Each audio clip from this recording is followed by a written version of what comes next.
Welcome to Rajasthan जी की training. दोस्तों स्वागत है आप सभी एनिमल अटेंडेंट पशु परिचर भर्ती परीक्षा 2023-24 की तैयारी करने वाले सभी अभ्यर्थियों का राजस्थान जी की ट्रेनिंग के इस यूट्यूब चैनल पर। दोस्तों कैसी चल रही है आप सबकी तैयारी।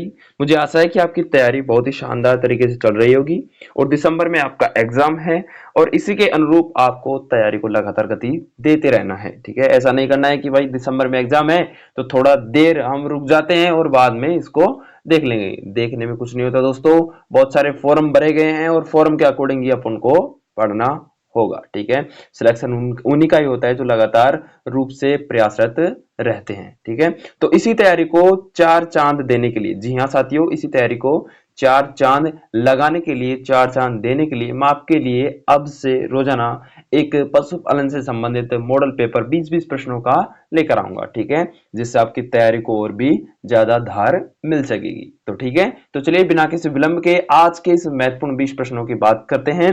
देखते हैं आप इन 20 प्रश्नों में से कितने प्रश्नों का सही जवाब दे पाते हैं। चलिए शुरू करते हैं।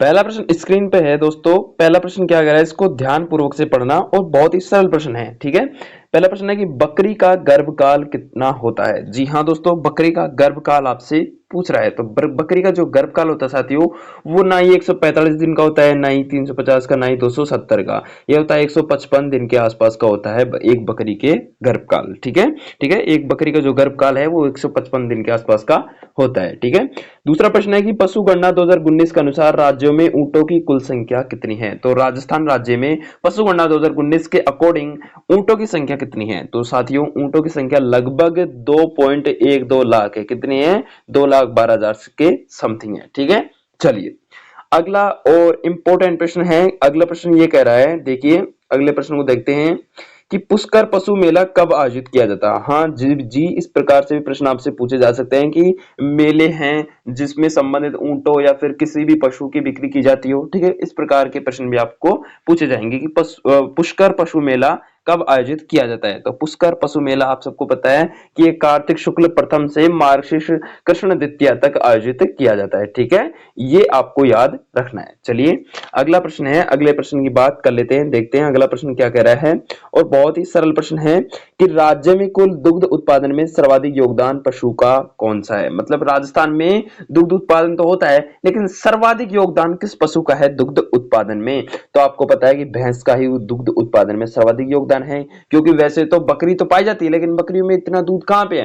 ठीक है, तो भैंस कम है राजस्थान में, मानते हैं हरियाणा में इधर ज्यादा है, लेकिन सबसे ज्यादा दूध उत्पादन अपने राजस्थान में भैंसों के द्वारा ही होता है। ठीक है, अगला प्रश्न है पांचवा कि मुर्गी पालन की डीप लिटर पद्धति में बिछावन की मोटाई कितनी होती है। जी हाँ, इस प्रकार के प्रश्न पूछे जा सकते हैं कि मुर्गी पालन की डीप लिटर पद्धति में बिछावन की मोटाई कितनी होती है। तो अगर आपने पढ़ा हो तो आपको याद आ रहा होगा कि 8 से लेकर के 12 इंच तक की इसकी मोटाई होती है। बिछावन की मोटाई 8 से 12 इंच की होती है।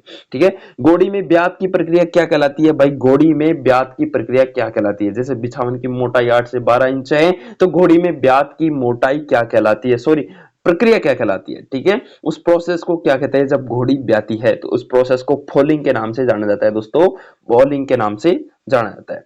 ठीक है, चलिए अगला प्रश्न है स्वदेशी गोवंश में सबसे भारी नस्ल कौन सी है। तो स्वदेशी मतलब कि जो राजस्थान की है उसमें से सबसे भारी नस्ल आपसे पूछ रहा है और भारी नस्ल तो अपने कांकरेज ही है, केवल और केवल कांकरेज नस्ल सबसे भारी नस्ल कहलाएगी।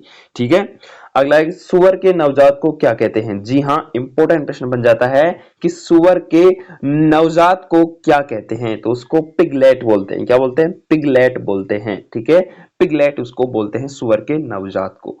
ठीक है, चलिए अगला प्रश्न है प्यारे साथियों, अगले प्रश्न की बात करते हैं कि अगला प्रश्न कह रहा है कि किस भैंस की नस्ल में पशु में कोपर रंग की त्वचा होती है। जी हाँ, किस ऐसी कौन सी भैंस की नस्ल है जिसमें उस पशु की जो त्वचा होती है वो कोपर के रंग की हो जाती है। ठीक है, कोपर के, ठीक है, तांबे की जैसी हो जाती है और वो भदावरी नस्ल है। कौन सी है, भदावरी नस्ल। ठीक है, चलिए अगले प्रश्न की बात करते हैं। 10वां प्रश्न क्या कह रहा है, बिल्कुल इंपॉर्टेंट प्रश्न बन जाता है 10वां भी, कि दुग्ध निष्कासन हार्मोन कौन सा है, मतलब दूध निकालते समय कौन सा हार्मोन रिलीज होता है, और वो होता है ऑक्सीटोसिन। कौन सा, ऑक्सीटोसिन हार्मोन होता है जो पशु को सुख चैन की प्राप्ति करवाता है। ठीक है।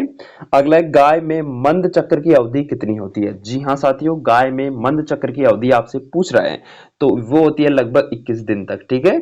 चलिए, अगला प्रश्न के बाद, गाय का प्रथम दूध क्या कहलाता है। बिल्कुल, वो क्या कहलाता है, खीस कहलाता है या फिर कोलेस्ट्रम कहलाता है, या फिर ए व ब दोनों ही कहलाता है। तो मेरे ख्याल से तो खीस भी कहलाता है, और खीस को ही अपन कोलेस्ट्रम के नाम से जानते हैं। तो ऑप्शन नंबर सी आ जाएगा, ए व ब दोनों। ठीक है। चलिए, दूध निकालने की सबसे अच्छी विधि कौन सी है साथियों। तो दूध निकालने की सबसे अच्छी विधि मेरे ख्याल से पूर्ण हस्त विधि है। ठीक है। मेरे ख्याल से क्या पुस्तकों में यही छपा हुआ है कि दूध निकालने की सबसे सर्वोत्तम विधि पूर्ण हस्त विधि है। ठीक है। तो गाय का सामान्य तापमान पूछ रहा है आपसे, कितना होता है। तो गाय का सामान्य तापमान आप सबको पता है कि कितना होता है, 101.5 फ़ारेनहाइट होता है गाय का सामान्य ताप। ठीक है। अगला है कि सुअर में प्रसव क्रिया को क्या कहा जाता है। जब सुअर जब ब्याता है, मतलब कि बच्चे देता है, तो सुअर की जो प्रसव की क्रिया है वो क्या कहलाती है। तो वो अपने फ्रोइंग को बोलते हैं, उसको क्या बोलते हैं, फ्रोइंग बोलते हैं, फ्रोइंग। ठीक है। ठीक है। चलिए, अगला है, किस उम्र में मुर्गी अंडे देना प्रारंभ करती है। बिल्कुल इंपॉर्टेंट प्रश्न बन जाता है। कई लोग बाग अंडे खाते होंगे, लेकिन उनको ये पता नहीं कि मुर्गी कब अंडे देती है, मतलब कि कितनी उम्र के बाद वो अंडे देती है।